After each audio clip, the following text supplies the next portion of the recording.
you were irresistibly drawn to the subjects you weren't necessarily the best at school, because you weren't drawn to the subjects where you could bluff your way to an A like you can in history or in English, and you weren't drawn to the subjects that encouraged the admission of not knowing stuff. You were drawn to the subjects that had an actual destination, a subject where you could sit back, even if it took 7 years, and say, I've done it.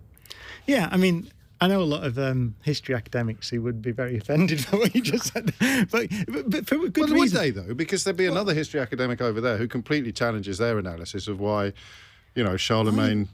I think you need all of these disciplines, right? Yeah. They're necessary, but not sufficient to understand the human condition, understand our place in the universe, run a peaceful world. You need them all. Yeah, you need it, obviously. Imagination as well as knowledge. And again, it goes back to hubris, right? It's the idea that, you say, well, I've got a PhD in history, therefore I know how to run a country. Or I've got a PhD in physics, therefore I know how to run a country. The truth of the matter is that all these human pursuits, the arts, humanities, sciences, music, theology, philosophy, all of them are attempts to understand what it means to be human and live these finite, fragile lives that we have.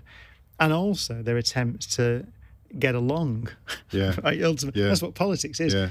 That's why I think politics, we could talk about politics, that's why I think we have a problem at the moment, because it's become so adversarial. And I think we've forgotten what we're supposed to be doing. We're not supposed to be winning the argument, actually. We're not supposed to be putting forward a vision of society and winning as much as making sure that this wide mixture of opinion that you naturally have in a country of 60, 70, 80 million people is accommodated. It goes back to that idea that you've got to understand that you're not right. Yeah. It's not your vision of the way to run a country is not necessarily or even possibly the right one. Because there are lots of different views. I don't know whether this will surprise you or not, but last week's guest was Mick Lynch of the RMT, who actually espoused some quite similar thoughts sitting in that chair about the myth of the ultimate victory, as it were, and it is about achieving some of what you want while accommodating some stuff that you don't want, and that's what getting along is, really. Yeah. Oppenheimer, in his Reith lectures, this is the transferable skills thing. He talked about quantum mechanics, so it'll only take me a minute. But there's an analogy. So he said, imagine you think about an electron, and it's like sometimes a single particle. You have to think of it as a point-like object, a grain of sand, which is probably how most of us would think about a little particle. But actually, also we understand we have to think about it in some cases as an extended wavy thing that fills the space that it's in. So you've got these two things that look contradictory. A point-like object, extended wavy thing. The truth is that it's neither of those. It's a very complex kind of behaviour that this thing has. And these are two good analogies to try and think about it. And they're applicable in different circumstances.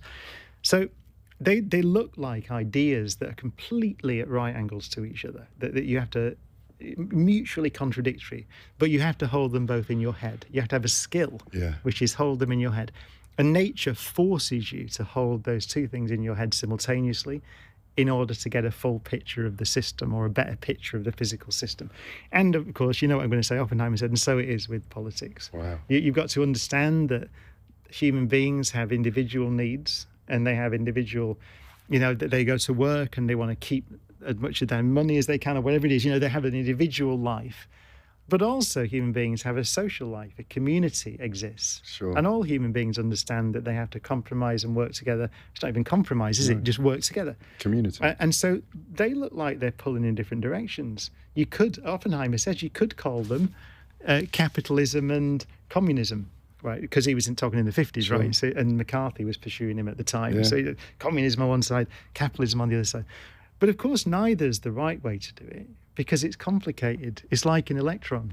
Wow. And that's what his Reith lecture That's genius. And you go, he was a genius. And you go, yes, that's true. So if PPES, if you gave that lecture to all the people who are in our government now and said, as part here, let's just try and understand a bit of quantum mechanics. And then you can understand that idea.